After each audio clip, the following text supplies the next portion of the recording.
Olá, eu sou Ana Flávia de Oliveira e você está ligado aqui no De Bem com Você, ao vivo pela TV Horizonte.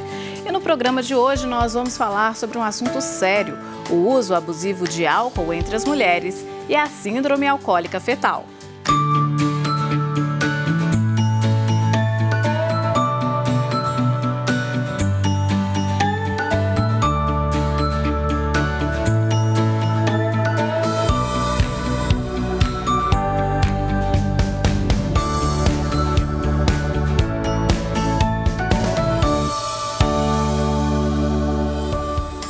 Nos últimos 13 anos, o consumo excessivo de álcool entre as mulheres passou de 7,7% para 11%. A variação é maior do que a registrada entre os homens no mesmo período. Os dados são do Ministério da Saúde e foram coletados entre 2006 e 2018.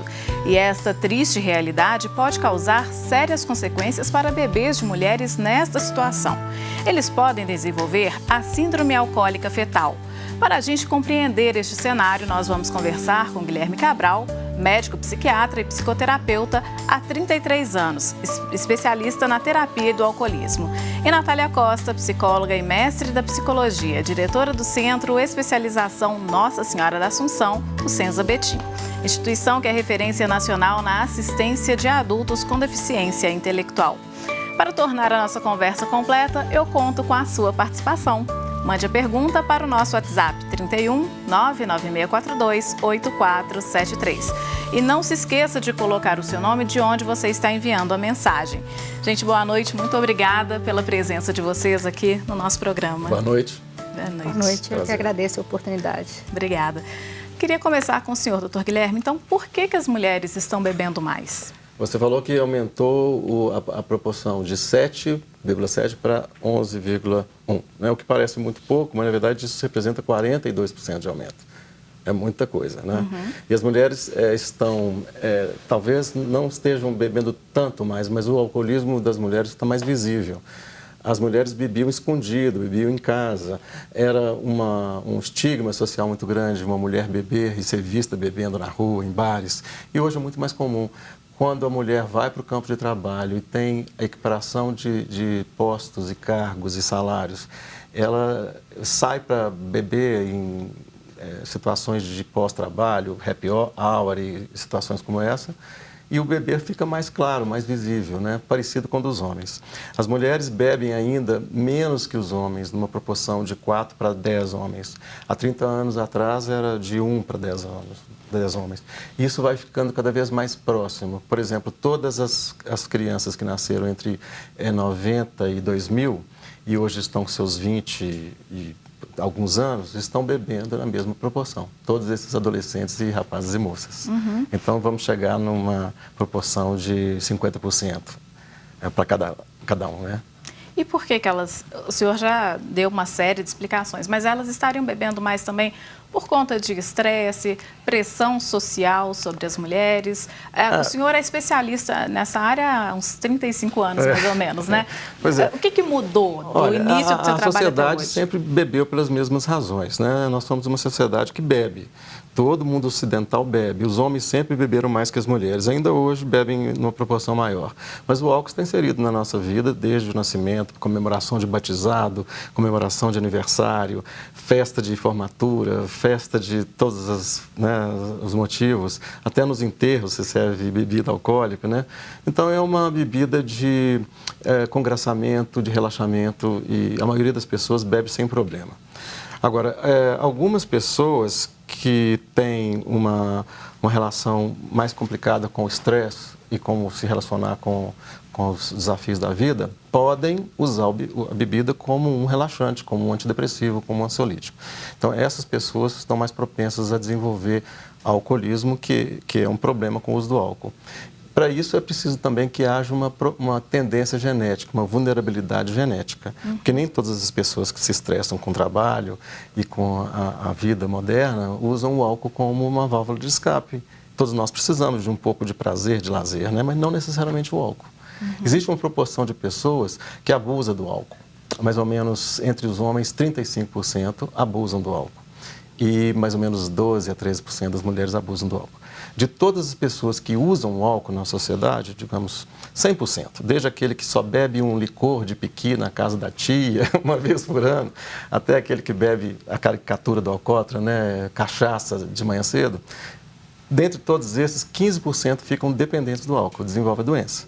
A maioria bebe sem problemas, que é chamado beber social, alguns abusam do álcool. E esse abuso significa beber pesado. As mulheres estão bebendo pesado quase tanto quanto os homens. Beber pesado é beber pelo menos 5 doses num espaço curto de tempo, regularmente, pelo menos uma vez por semana. 5 doses são 5 doses de uísque, ou 5 latas de cerveja, ou 5 taças de vinho. Num prazo de 2 horas? De 2 horas, é. É bastante. Que é bastante. Para muita gente isso é normal, né? Para muita gente fala, ixi, eu bebo muito mais que isso. Né? Mas a questão é a regularidade que isso acontece. Qualquer um de nós, eu acho que já bebeu mais do que isso numa festa de casamento. Mas como a Natália disse há pouco tempo, né, o beber pesado episódico não é problema. Quando ele se torna regular, que é um problema. Este é o abuso nas quais que as mulheres estão tendo ultimamente. Pois é, antes do programa começar, por isso que teve essa conversa toda que a Natália falou. E, Natália, eu queria te perguntar, então, aí entra para contextualizar tudo isso que o Dr. Guilherme falou, existe a síndrome alcoólica fetal, que acontece com mulheres que bebem durante a gravidez e não necessariamente são dependentes. Não, né? Não necessariamente. Como Exatamente. que é a síndrome? Explica pra gente. O álcool é uma substância psicoativa teratogênica, então isso significa que ele consegue atravessar a barreira placentária. Então, isso não está ligado à quantidade de álcool, e sim ao uso de álcool durante a gestação. Na realidade, a síndrome alcoólica fetal, ela faz parte dos transtornos alcoólicos fetais, porque a gente tem a síndrome alcoólica fetal, a síndrome alcoólica fetal parcial, as encefalopatias. Então, o álcool vai trazer prejuízo para essa criança se ele conseguir realmente, né, doutor Guilherme, atravessar essa barreira placentária. Eu não sabia que você trabalha com pessoas adultas que têm, né, tem deficiência intelectual em decorrência da síndrome alcoólica fetal. Porque uma dos motivos da deficiência intelectual é a síndrome alcoólica fetal, que vai dar um comprometimento no sistema nervoso central. Tem também uma série de características, né, doutor Guilherme? Nem sempre faciais. São visíveis. Uma criança que tem a plena síndrome alcoólica fetal, ela nasce com o rosto desfigurado, um nariz tipicamente achatado, pequeno, as faces bem características. Eu cheguei a ver quando eu trabalhei com obstetrícia um tempo e uma criança nasceu com síndrome, a gente nunca se esquece. Baixo peso, baixo desenvolvimento, problemas de motricidade, retardo mental ou dificuldade de aprendizado. Quando eles não têm a gestação consegue chegar até o final? Ou consegue sim. Mas vai ter baixo peso ao nascer. Baixo peso. Aliás, é um dos problemas com o uso de álcool em qualquer quantidade, baixo peso. Sempre. E a síndrome alcoólica fetal típica, caricata, você vê fisicamente os traços, mas nem sempre. Você pode ter um síndrome alcoólico fetal, talvez a parcial, em que você vai ver as consequências do uso do álcool 2, 3 anos mais tarde. Aquela criança que é mais irritadiça, a criança que não se adapta às convenções, que tem dificuldade de aprendizado ou de comportamento. E isso se deve ao uso de álcool lá na gravidez, e não necessariamente foi muito álcool. Exatamente. Por isso que a restrição deve ser absoluta. Então, crianças com 4, 5 anos que na escola são muito bagunceiras, muito irrequietas, que não conseguem prestar atenção, tem o diagnóstico de transtorno de déficit de atenção. Esse diagnóstico de déficit de atenção dessas crianças são causados pelo uso do álcool. É claro que existe o transtorno de déficit de atenção não relacionado com o uso de álcool também. Natália, eu queria te perguntar exatamente isso, a questão dos pediatras e dos psiquiatras infantis. Você acha que hoje eles já estão preparados para identificar e tratar esses casos? Acredito que sim, isso que eu estava conversando com o doutor Guilherme, né? É preciso sim de uma equipe multidisciplinar. Não existe um marcador biológico, como por exemplo na síndrome de Down, você tem a trissomia do 21.